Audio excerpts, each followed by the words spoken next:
SaaS providers, as well as creative studios. And my licensing experience spans fashion, gaming, consumer products, and I also do quite a bit of software and data licensing deals as well. With respect to licensing brands that I've worked with brands that include Disney, Nickelodeon, Hasbro, Mattel, Penguin Random House, Discovery, DreamWorks, Crayola. So certainly a lot of the large media companies, brands, studios, and also book publishers, and so have quite a bit of experience in this space. So a little overview about IP licensing for games. I'll start with some vocabulary. So the licensor is the brand or the IP owner. They're the ones that are then going to provide a license to the licensee. The licensee is the game developer in this scenario. And so the license flows from licensor to licensee, and the bag of money flows from the licensee to the licensor. So from the licensor perspective, it's called an outbound license, the license going out. And from a licensee perspective, it's an inbound license. So just want to make sure you guys have that vocab straight. And certainly in gaming, we've seen popular licensed games, especially for console and PC, for a long time. But in recent years, with the rise of smartphones and casual gaming expanding, we've definitely seen a much larger rise in licensed games. Last year, of the top 100 grossing games in mobile, about 30% of those were licensed and based on third-party IP. But it's interesting because I think when you look across the board, you sort of see a lot of varying performance for licensed IP games, right? Even from the same publisher with similar game mechanics and similar, marketing strategies and budgets. So, you can look at, Glue Mobile's Kim Kardashian Hollywood. That was, a huge success and phenomenon, but that success wasn't necessarily replicated by, subsequent celebrity licensed games that Glue published, like the Katy Perry Pop one, Britney Spears' American Dream, Swift Life featuring Taylor Swift. So it's interesting. You might, you might see some disappointing performance in that scenario because of cannibalization of the same users. Sometimes it is a result of something unique about that successful IP of the, Kim Kardashian, the celebrity in that example. Thinking of another example with Niantic, and I'll talk more about this game a little later. But, Pokemon Go, huge hit, and we all know, and that was a very successful license. I think it was a great combination of a very collectible mass appeal license that certainly is very engaging and is something users can enjoy even with a passing knowledge of Pokemon, versus Harry Potter Wizards Unite, which has, even though it's got more immersive AR built into the game, it requires a little more of a deep knowledge of Harry Potter and understanding of the narrative, and looking for abstract foundables isn't quite as sort of tangible and maybe appealing as collecting Pokemon as you walk around. So it's interesting when you sort of compare performance on the market, you'll see varying degrees of success. There's no ball that will tell you what will be a hit and what won't, but of course you can look at learnings on the market as to what seems to have worked and what hasn't. So considerations and goals around pursuing IP licensing. So from a developer perspective, your goal is to, of course, improve discoverability, user acquisition, engagement and retention, and monetization. You want to make sure if you're going to get an IP license and you're going to hand that bag of money, that you get a positive ROI for that. Certainly, whether you're thinking about console and PC markets or mobile game markets, those are all very crowded, and it is challenging being discovered. And there are instances where IP will make that difference. If someone's scrolling through and they see a Hot Wheels car versus a generic car, or a zombie from The Walking Dead versus a generic zombie on that icon and in the app name. That might be the difference as to whether you get that download. When you're licensing top brands and recognized IP, hopefully that's going to result in more organic installs, more people searching for a game based on that IP, and higher conversion rates for your advertising initiatives. And the goal is to have a higher lifetime value of your users and get higher engagement rates, retention, and reduced churn. So of course, you want it to be a win-win, right? So from the licensor perspective, you also want to think about, well, how does, what's in it for them? Why would they want to license their IP to you? Especially if you're a indie up-and-coming developer, from the licensor perspective, they're looking to drive brand awareness, continue to get exposure, expand reach. They might be looking to, expand their audience for their IP into gaming audiences. And of course, from their perspective, they're looking to generate revenue. So, and there's a whole spectrum of licensors out there. So if you think about, top household name brands and IPs, those are pickier about who they will license their IP to. But on the flip side, if you can get a license from them and you can afford to get one, likely it's more likely to result in having a better effect on your game performance. And when you think about the different categories of IP licenses for games, there are different considerations. So there's the categories of licensing the name and logo of a brand. So do you want to put the Coca-Cola logo into your game, which depending on your game might be interesting, or it might not be the best use of a licensing investment.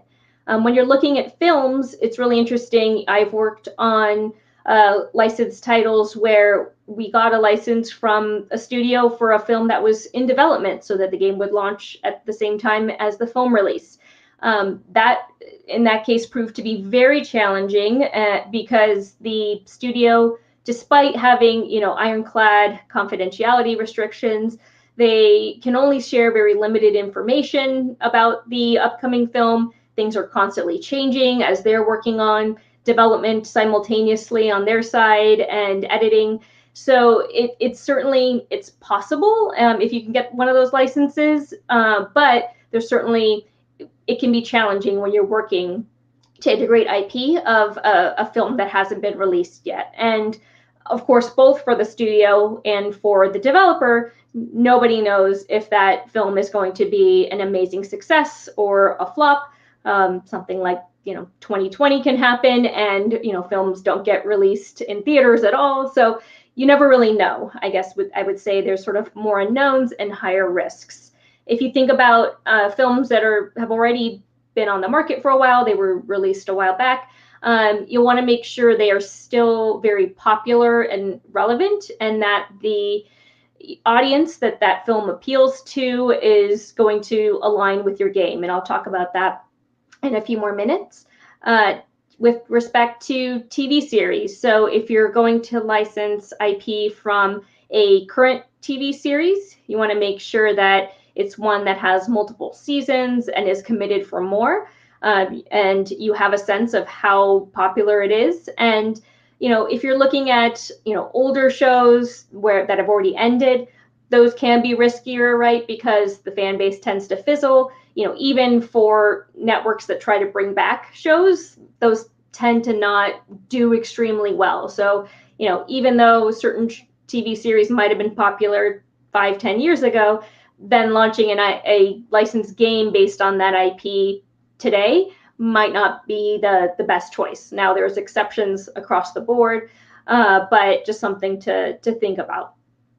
Celebrities, so the celebrity's name, their likeness, their images, voice, and then music is sort of its own unique beast with respect to licensing. So if you're thinking about licensing music for your game, make sure that it is recognizable and known, right? So that it's worth putting into your game and is going to add value.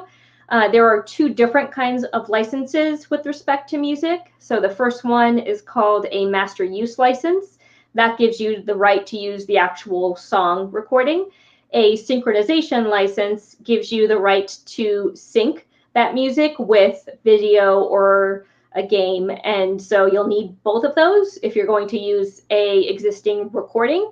If you plan to make your own cover of an existing song, then you only need the synchronization license. You don't need the master use license because you're not using the existing recording. With respect to new and unproven IPs, those are more budget friendly, but they are going to be higher risk as to whether they will have a positive ROI. So definitely, as you're considering different license options, think about alignment between your game and IP, and I'll go into that in a little more detail in a few minutes.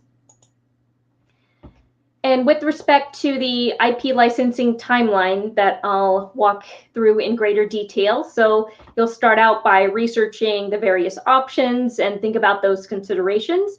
Once you sort of whittled it down to your top options, you'll start conducting outreach and pitching the opportunity to licensors.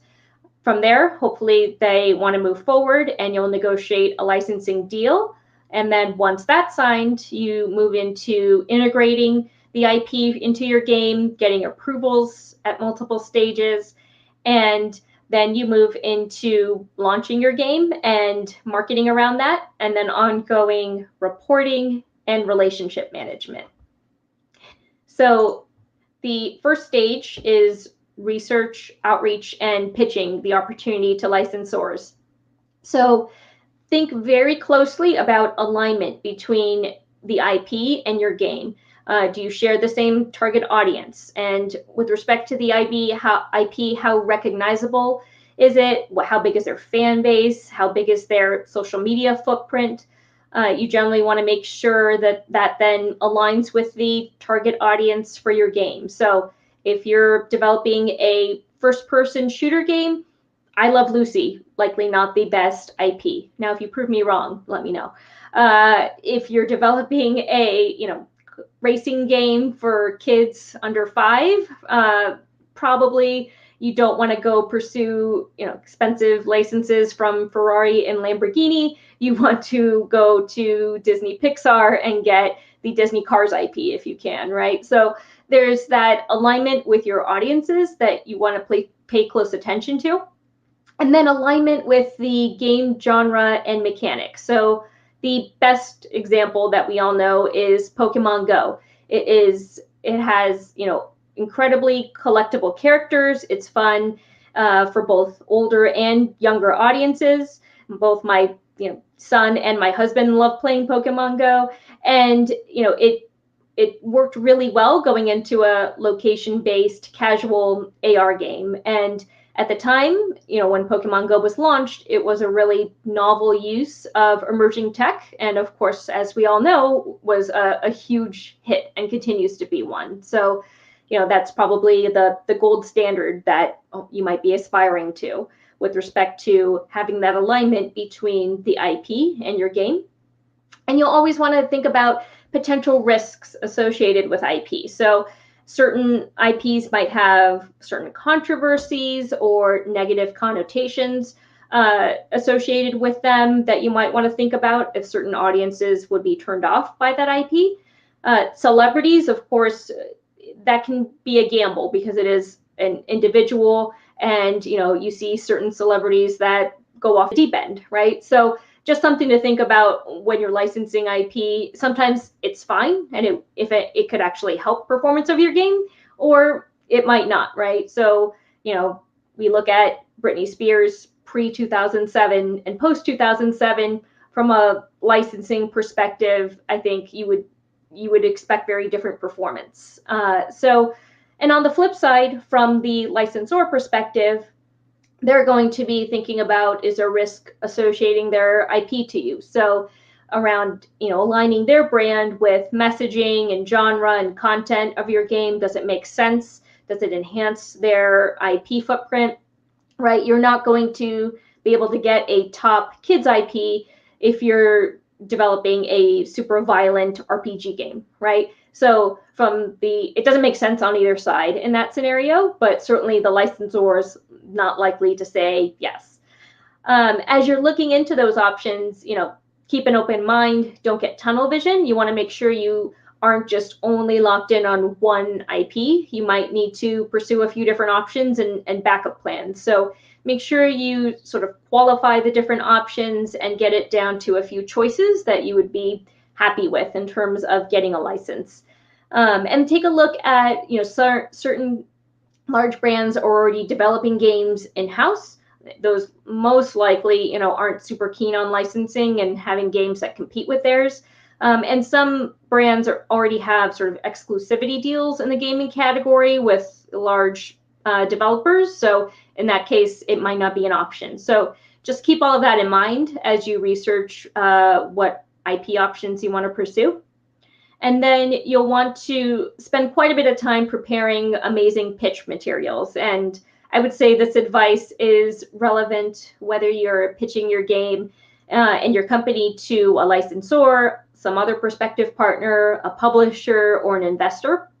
You'll want to have a brief one-pager. Usually that's a PDF that's 2 pages, right, front and back, and a full pitch deck. I would keep that full pitch deck under 20 slides, maybe 25 max, and focus on communicating the value proposition of your company and your game. So you'll want to focus on providing a succinct studio overview, bios of your leadership team. You want to establish credibility, so quantify and describe successful titles you've published and worked on. If your studio is new, you can point to titles that the team worked on in previous roles. That's completely fine. And you're going to highlight that track record. If you have any industry recognition or awards, definitely highlight those as well. And then in terms of providing an overview of your game, keep in mind that generally in licensing, you're not pitching to somebody who works in the gaming industry. So keep the description in plain language and make it understandable for a layperson. Don't use a bunch of acronyms. Describe the gameplay, characters, and backstory at a very high level. Keep that to under 1 slide, and maybe dedicate 1 or 2 slides to concept art and renders, but don't get too deep on that. I would say you want to give the licensor a sense for what the game is and what it's about, but they are likely not going to want to go into a ton of detail. You'll want to communicate what sets your game apart, what the selling points are, and how you can differentiate your game from others on the market, what makes it unique. You want to walk through the platforms you're going to release your game on, the anticipated release date, and your initial marketing and UA strategy. And licensors will pay a lot of attention to if you're working on a free-to-play versus a premium game. So a free-to-play game is more likely to get their IP in front of more people, but a premium game will be engaged with more. So from their perspective, they might analyze that a little bit differently. And you walk through that initial monetization strategy, and hopefully you've got an awesome deck and you're ready to start reaching out. When you're thinking about, this is a common question, well, who do I reach out to if I want to license X, Y, or Z? So one way is there's a trade organization called Licensing International. You can Google that and join. You will get a full directory of all the big known IP brands and their licensing contacts. Sometimes those contacts are internal people, or they are, for especially smaller brands, external licensing agents. So that'll point you in the right direction. Another option is do some research on LinkedIn. Find the right people who are part of the licensing department. If there isn't a licensing department, it might be partnerships or potentially marketing. So you might have to knock on a few doors digitally. You might need to email a few people to get someone's attention, but definitely, be persistent and try to get to the right person. I always recommend when you're pitching any opportunity, you're going to have a much higher chance of getting a response if you email the right person directly versus sending a LinkedIn message. So, find out the company email format and email the contact if you can. If you share a connection, whether within the company or another connection who's worked with people at that company, get a direct introduction. That certainly always helps getting your foot in the door. And when you do that initial outreach to the right person, always start with a super effective and succinct 1 to 2 paragraph email pitch. Make sure, I would say that's really important, right? Because as we all know, everyone gets tons of emails. They're going to ignore or hit delete. So you want to get their attention. So, think about how best to pitch the opportunity and talk about who you are and what you're looking for, and attach that one pager so that they've got something tangible to look at. And from there, hopefully they will take that initial call. You will then, pitch the opportunity. Down the line, you will then provide a formal proposal for the licensing opportunity and forecasted revenue. And of course, the goal is from there that the licensor says yes.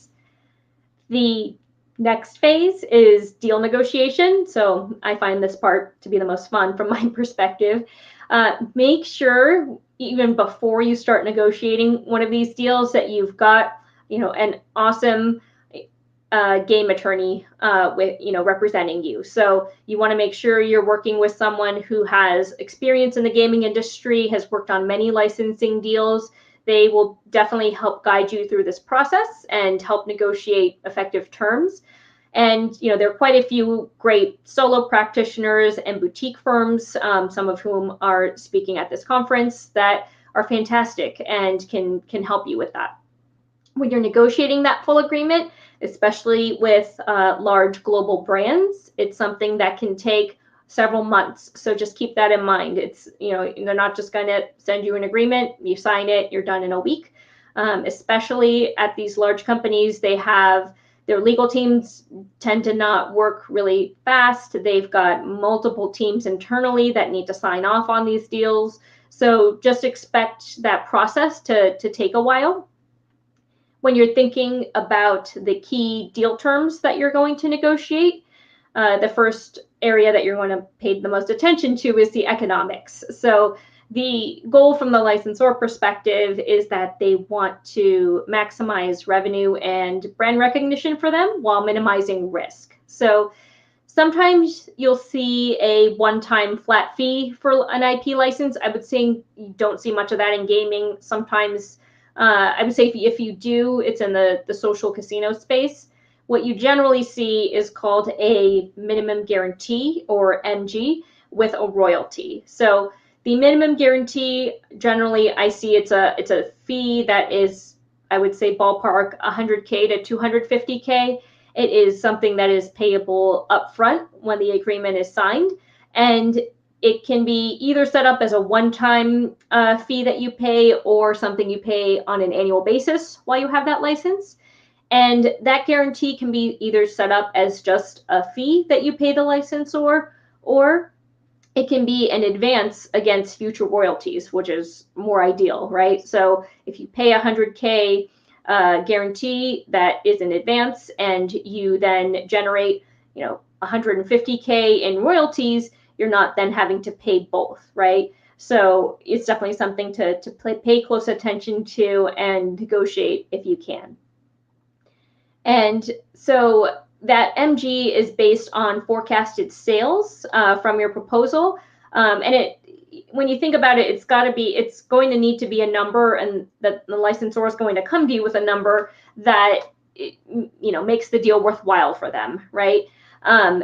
Every once in a while, if you're looking into something like emerging tech, voice assisted products, you might see a much smaller or no MG because that's sort of an unproven space. But I would say in gaming as a whole, you're going to see a pretty sizable MG that's going to be required. And then with respect to the royalty, that is a percentage of the revenue generated from your game. So generally that can range from 7 to 20%. I most commonly see about 10 to 15% of revenue being paid as the royalty, and that can be a sliding scale. So if you might be able to negotiate a lower MG in return for a higher royalty, and vice versa. So just something you want to make sure that you've thought about, that you've run forecasts against and modeled out to see what makes the most sense, and pay very close attention to how that royalty is calculated, which sales figure it's based off of, what goes into that bucket that the royalty is calculated off of, and what doesn't. And then you'll want to think about, you'll negotiate reporting and payment terms.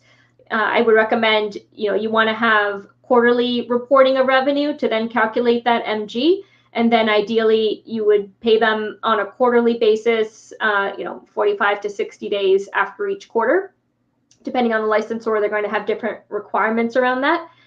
And then this is probably aside from economics, the most important area to pay attention to is the license, scope, territory, and term. So when you think about those three things, you only want to pay for what you need. So the scope is, what rights you're getting permission to use, how you can use their IP. So if you think about a film, the name of the film and its logo are different from using the character names and likeness and voices, and that's different from using a song from the film soundtrack, right? So all of those components are menu items that can go either into or not be included in the scope of your license. And you absolutely need to abide by what you have the rights to and not use things you don't have the rights to. Territory can either be based on countries or language. So I've seen where you can distribute your game in English-speaking markets. If this is a license for a package game, it's going to be where you can physically distribute and sell the game. If it's digital, it'll be in what markets you can make it available for download. And you might want to consider when you're thinking about international and other countries, some IP, might be very well known in the US, but not as known and recognized in certain regions abroad. And sometimes you have, certain IP with different reputations and connotations abroad. So just, pay attention to that, do some research around it. And, certainly you can think about exclusivity for the gaming category. I would say that is something that is hard to get unless you are a big AAA game publisher. And then the term. So the term is how long you have the rights to use their IP. So it's not that you get the rights to incorporate it, and as long as your game is distributed and for sale, you can use that IP forever. So the term is usually, I'd say, 2 to 3 years. You might want to consider getting a 1-year term and baking in a option to renew with the same economics. That might help mitigate risk on your side. And with respect to termination rights, make sure the licensor can only terminate for breach of contract. And if there is breach, make sure there's a period to cure for you to fix that issue before they terminate the license. Certainly, you never want to have termination for convenience, which is the ability for the licensor to give you, let's say, 60 or 90 days notice and say, all right, contract's done, pull the IP, right? That's not a situation you want to be in.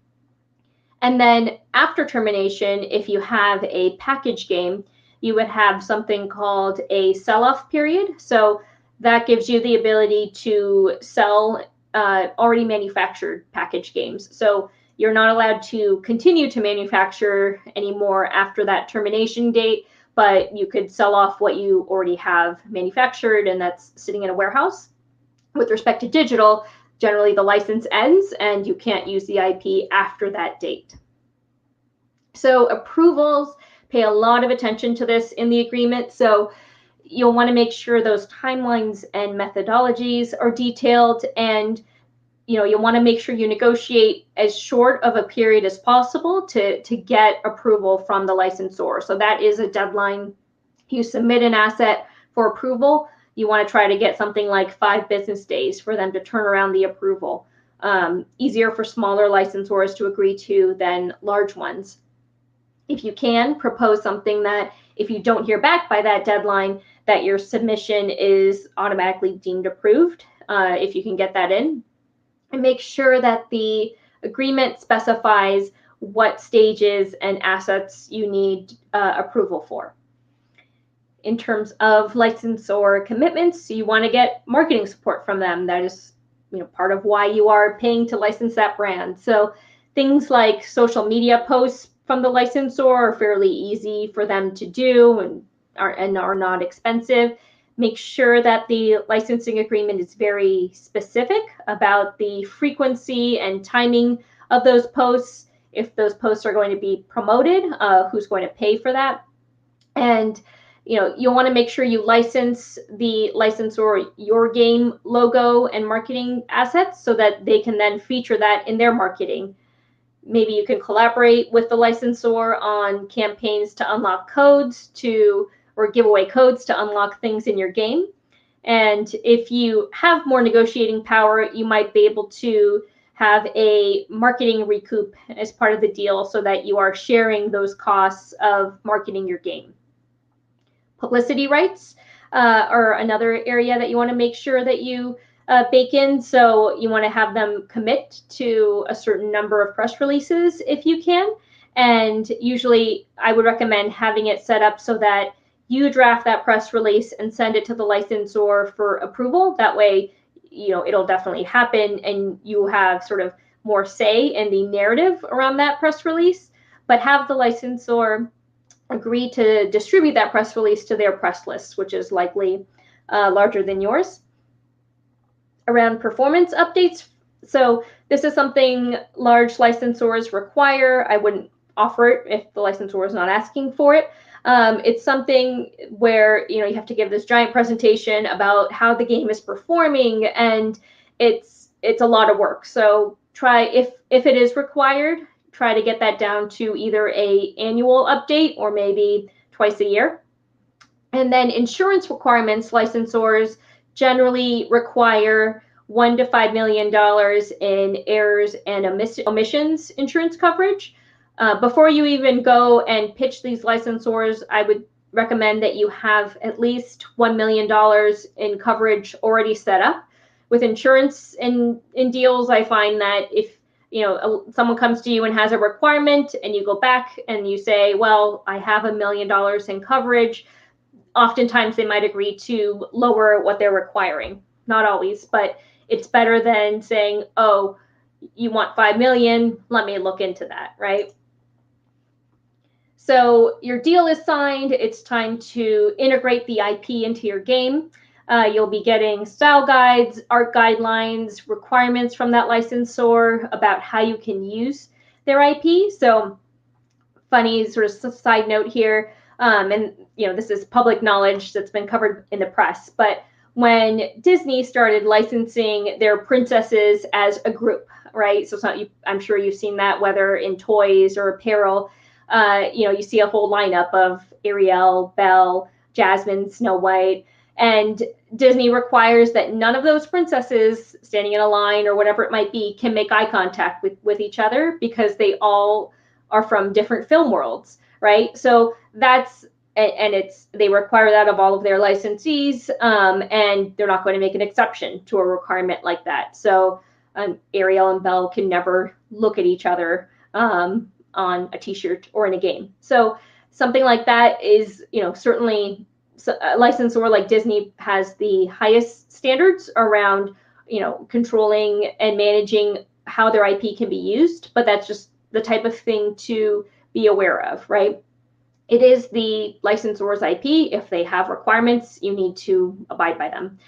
And as you're then doing that integration and development, you'll have multiple stages that you'll need approval from that licensor. So it's not just, at the very end. So when you're developing a game, you'll need approval for the concept, final design documentation, various development milestones, and the final build. Any marketing materials that you create using their IP. So that includes everything. That includes the game description copy, the app icon, if it's a physical package game, the actual packaging, every single marketing asset that you create. Something like a marketing trailer is going to need, script approval, storyboard approval, and have multiple stages.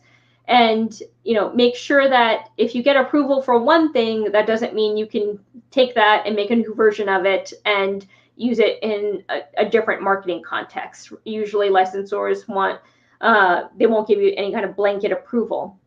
So just pay attention to that the scope of approval is something that you're complying with. And then with respect to timelines, as I mentioned, make sure your producers are aware of them.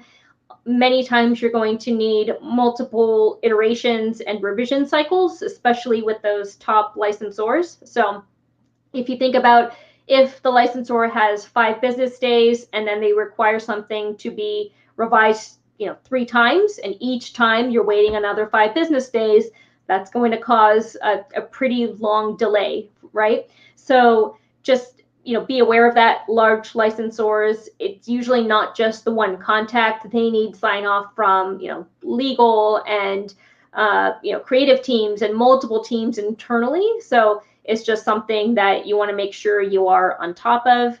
And there are times where you might not get approval, or the licensor tells you to change something, and you can push back. I would definitely say be very tactful when you do want to push back. Make that the exception rather than the rule, and make sure you have a legitimate reason for why you're pushing back, not just because you're up against a deadline. And be cognizant of the fact that it is their IP and they have the final say. So definitely something to think about and be aware of. So finally, you are ready to launch and release your game. Hopefully you're getting a ton of marketing support by the licensor and it is a huge hit. On an ongoing basis, you'll need to provide that monthly or quarterly reporting of revenue performance and calculating that royalty, those once or twice a year performance updates. And I would say make sure there's someone at your studio who's part of their role is to manage the relationship with the licensor. So you want to make sure you are on good terms with them, that they are excited about your game, and that might lead to whether it's additional marketing or additional opportunities for future licenses. Maintaining that relationship is incredibly important. So make sure you have someone dedicated to doing that. When issues arise in development that either are just related to your game or directly impact the licensor, be very transparent, right? Go to them, tell them what happened, tell them how you're going to resolve the issue. Don't hide things from them. And it might be that your game is a breakout success, and then you as a game IP owner can explore outbound licensing for your own IP. So it might be that you're going to have apparel or toys based on your game. So when you have a licensed game, that's something that requires approval from the licensor. So when you see Angry Birds Star Wars character plushes, Rovio had to get approval from Disney Lucasfilm because their license most likely was for a game, and then Rovio decided to license that game IP and have plushes made. So think about that.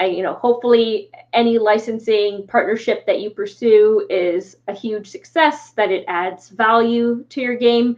You definitely want to make sure that you have people, whether internally or externally, that can help you navigate this process. It is probably going to be one of the most important deals for your studio, and you want to make sure that it's set up for success, and that IP has a extremely positive impact on your game's success.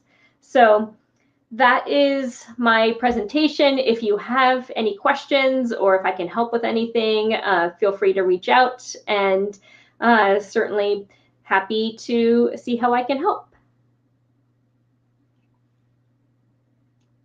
Okay, we got some questions from chat here. We've got a couple before we switch over. Sure. Let's see here. When having, this is from Nightwolf on Twitch. Mm-hmm. When having a big content creator be the main draw of your game, should you get the IP license from them or have them join your team fully as a sort of partnership? Generally get the license. I don't know if the question is if you would then acquire that company, which I guess might be possible, but would likely be very expensive, right? If they're a known brand. So, and if that, IP content is, critical to that game you're considering developing, look into that and pursue it early, right? And because that might, if it doesn't work out for whatever reason, you might be back to the drawing board, or need to look into different IP. So definitely, I recommend pursuing a licensing partnership. Okay, we've got another one here from Lawless Lawyer. He's a rebel. How does the sell-off period after termination affect digital games? Does it only apply to packaged games, or can it be crafted to allow ongoing sale of digital games created before the termination of the license? So it only applies to packaged games. So the license rights to continue to distribute that game end for a digital game as of the termination date. So if it ends December 31st, 2020, you cannot continue to digitally distribute and sell that game. You need to essentially pull it, right, from whatever digital stores you're selling it on. If you have a package game, then if you've already manufactured, let's say 1 million units, and they're sitting in a warehouse, as long as they are manufactured by December 1st, 2020, you can continue to sell those. That's that sell-off period for a set amount of time that the licensor gives you. It might be 3 months, it might be 6 months, whatever it might be. So that only applies to a packaged game. Okay, we've got, and if you have any other questions that you guys, there's a little bit of time left. So here's another one from Joshua. I can't read. Joshua Reyes, the game dev. I came in late. Are there any good resources for finding IPs? Sure. So there's a trade group called Licensing International. Just Google it. It is an extremely valuable organization. You'll need to pay to join it, but it will give you access to this huge directory of, not every IP in the world, but certainly a lot of the large known IP brands and their licensing contacts. And it's definitely something to look through. In non-pandemic times, there's a large conference that they hold in Vegas. I think it's usually in around June every year. So maybe next year that might be happening again. But that's a great way if you want to walk around and think about what IPs you might be interested in, right? So all the big movie studios are there, all the big representatives from TV shows and other brands, and there might be brands there that you might not have thought of that are, maybe they're known brands, but they haven't pursued gaming yet, or they're just getting into licensing because their IP is just starting to take off. So definitely recommend joining Licensing International to just get a sense of who's out there and who should you reach out to if you want to learn more about licensing IP from them. And they all have assets, right? Those licensors have pitch decks and whatnot about their IP, and they're excited to pursue that. So definitely recommend that organization. That's great stuff. Do you have any final words that you would like to share? No, thanks so much for the time. And, if there's anything that I can help with or help someone navigate around licensing or BD in games, definitely happy to do that. You're in our Discord, right? Did you want to hang out a little bit in the Discord? Yes. And answer any questions? Happy to do that. Okay, so if you guys want to go to our Discord, which is discord.gg/indiegamebusiness, and then you can go to the post-session chat. And if you have questions for anybody, go in there. And if you have questions for Jen, who do we got coming up next here? Next, we have Building a Budget for Your Indie Game with Heather Chandler, and that should be starting in the next 10 minutes. Thanks so much, Jen, for joining us and dropping all of this knowledge. This was awesome. Thank you so much. Thank you.